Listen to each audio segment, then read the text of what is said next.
Hello everybody, welcome back to the Driveway Engineer. I am JR, as always, you already know that. Today we're working on the OM617 for the Mercedes, or not the Mercedes, it's from a Mercedes. It's for the 4Runner. Today I'm going to do some oil pan mods, which we discussed briefly in the last video. I'm going to go ahead and show you guys how I'm going to do that, how I planned it out poorly. Like everything, I haven't really planned it out that much, but basically, this part of the oil pan, like I showed you guys last time, the steering linkage, I want to push the engine back as far as I can and have it as low as possible. So this is going to prevent me from doing that. This is going to hit the linkage.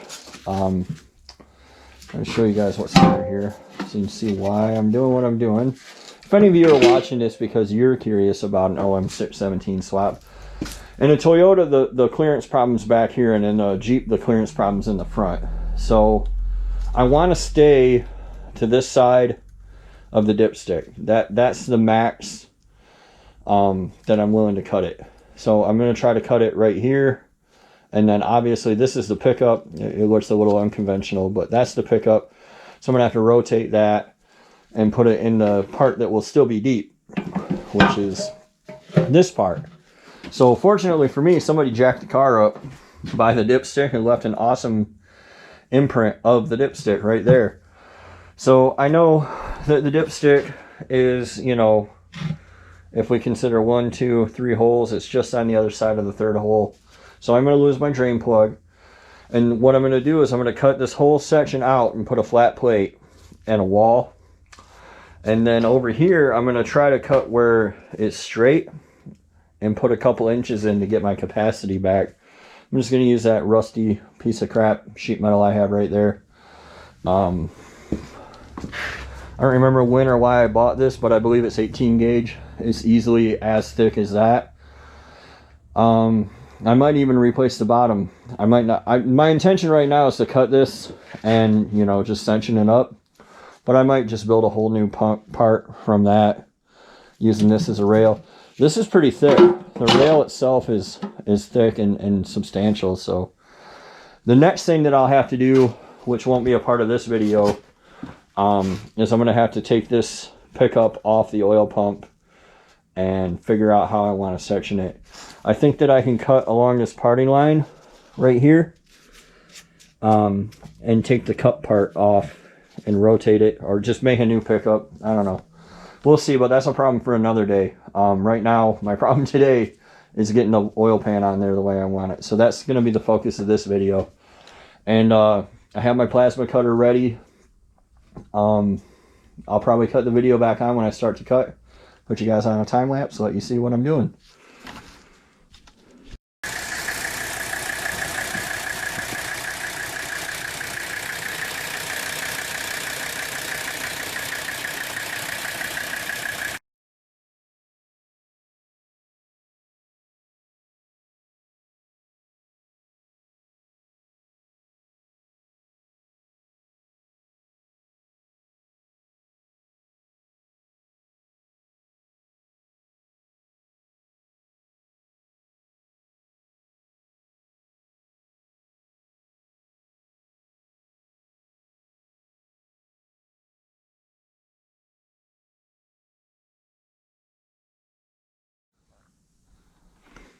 Alright, so phase 1, you can see how that went. I got my bolt holes aligned up here. I did indeed miss the dipstick tube. You can see how the pickup's a problem in a Toyota application though. There's not much I can do about it except cut it off and weld it where I want it. So next up, I'm going to go ahead and cut the top off and we'll go from there.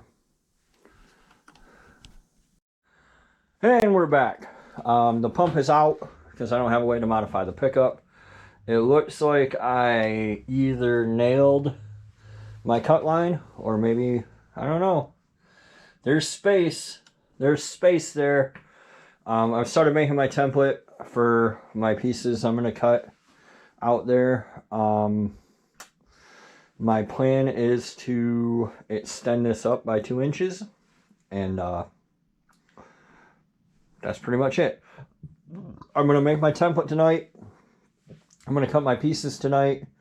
And then tomorrow, I'll actually weld it all up when I can do it outside. By the way, this stuff, flipping deadly. Use with caution. So, yeah. I'm going to go ahead, since I got the plasma. And there we go. Expert CAD design. Yeah, I'm going to lay this out on my piece of steel here. Blow these 3 pieces out at least. I'll deal with the top tomorrow. I don't know if I'm gonna weld this back on or not. I'll probably just weld that back on. I don't see any reason not to, really, I guess. But I'm gonna cut these out right now, and I'm gonna go inside and eat steaks. All right, good morning, guys. I wanted to bring you guys back, mainly so you can see this. Because if you ever want to find out about a subject, just post a picture of yourself doing the subject or activity on Facebook, and you will suddenly find every expert that exists in that field. So I want, for those of you who are amateurs, DIYers like myself, I want you to know that this shit works. Like, I know some weld PhD is going to come by and be like, you should have done all these things different. Ironically, he's nowhere to be found right now. But anyway, I want you guys to see, when I made my template here, I got the size a little bit wrong. So see how it has an overhang back there? I ground a notch in it to go around the oil pan dipstick. That's totally okay. I'm just going to go in there with a flap wheel and grind that off and weld it inside and outside. Right here, there's a little bit of overhang. I don't know if you guys see that? I'm just going to grind it off. It's not a big deal. I'll grind it before I weld it. I'll weld it inside and outside. And we'll all get on with our lives. It's an oil pan. It's not going to Mars. It probably could go to Mars, though. This top line, not straight. Okay, I have a flap wheel. It'll clean up. It'll all be fine. You guys can do this. You can do this at home. It'll be okay. It doesn't have to win any beauty contests. This is going up underneath my Toyota with nobody, where nobody will ever see it. With yellow wheels, it seems to have triggered everybody anyway. So we're probably 30% of the way done here. I wanted you guys to see this. It's okay if you have chicken shit welds or whatever people want to call them. It's okay if they're booger welds, like, as long as they seal. So before, I'm not going to grind these to make them pretty, but I am going to grind them to get, like, the wire turds and stuff off. But I want you guys to see this before that's done. And then I'll go back. I'll actually fill this with acetone to find where all the leaks are, and I'll weld them back up. And it's not a big deal. So I have to recut this piece because it's not tall enough. And that's okay, because I have a whole bunch of steel. It's all okay. Everything will be fine. So I'm going to get to recutting that piece, and I'll bring you guys back when it's mounted up on there. Alright, again, the top, not perfect. It's okay. It's what rigs are good for. Fill in the old gaps. I'm going to tack this on. I got an overhang there. I don't know, it's pretty good. I don't know about right here. Let's see what we can do.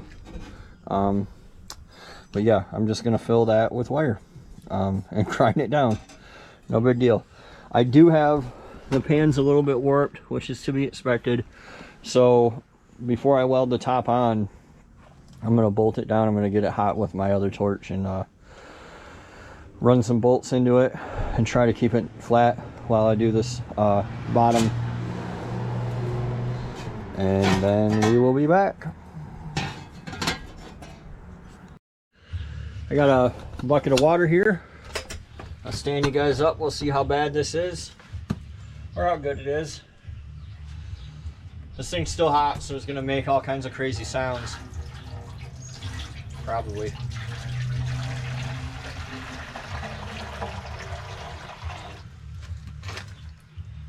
I got a hole over here on the corner.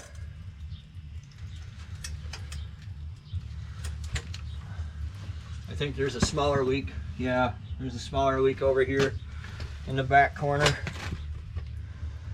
Corners are the hardest. So both corners are leaking.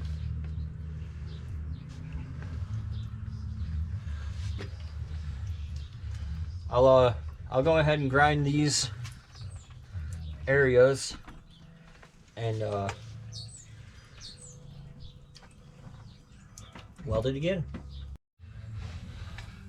All right, there she is. Looks like I still have a leak somewhere. I'm not really sure where it's from. This back seam or something. You see I got some damp spots and stuff too. And that's fine. All I'm gonna do is epoxy the inside of it. I'm gonna grind the outside reasonably smooth. I'm gonna grind the inside reasonably smooth. Get it good and clean. And throw some Marine Tech in there with some fiber and it'll be fine. That'll be a different video though. I think for now this basically shows you the steps that you have to go through. And it's totally okay. It's totally okay if your welds are not stacked dimes and weld porn. Hashtag weld porn. It's okay, man. Like, just put your shit together and have fun. You don't have to worry about like people talking shit to you online. Their shit's on jack stands probably. So I will go ahead and dump this over, wipe it out real quick and throw it on the engine so you guys can see what it looks like. And that'll wrap up the video. So there you have it. That gets me 3.5 inches of clearance to the rear towards the firewall that I can move this back. It maintains 6 quarts of fluid capacity. I understand that the welds are not to the high quality that you've come to expect from, I don't know. But also I did not spend $600 on this. So I'll show you guys the process that I go through when I actually seal all the seams inside. I'll make that a separate video. This one's already pretty long. So we are one step closer. I'm going to have to enlist the help of some folks at work to rotate the oil pan pickup. And we'll be on our way. So thanks for watching, guys. Hope you enjoyed. We'll see you next time on The Driveway Engineer, where perfection is the enemy of progress. See you next time.